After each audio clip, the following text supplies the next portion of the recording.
épidémie de peste porcine, qui pour le coup est beaucoup plus destructrice que la dermatose nodulaire, qui fait que on abat les cochons espagnols. Alors, c'est peut-être moi qui ai l'esprit mal tourné, mais quand même, la France est connue pour ses bovins.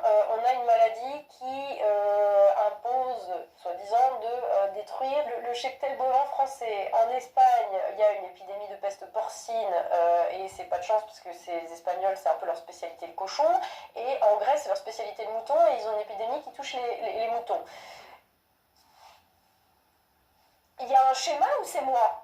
Voilà, c'était juste pour dézoomer un petit peu de ce qui se passe en France et juste voir qu'il y a quelque chose qui se passe dans le monde agricole en Occident et que pour moi, ça n'est pas un hasard au sens où ce n'est pas déconnecté de la dernière offensive de la finance internationale qui contrôle déjà les moyens de production et qui veut récupérer la main sur la production agricole mondiale parce que la finance ne veut pas crever.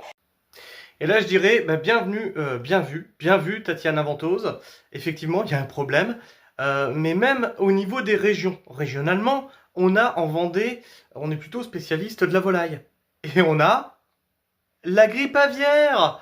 Oh, c'est magique, c'est magnifique. Effectivement, il se passe quelque chose de chelou et tout tombe en même temps. Petite info news, la peste porcine qui était en Espagne commence à arriver par les Pyrénées. Il lui faudra combien de temps pour arriver en Bretagne où leur spécialité, c'est le cochon?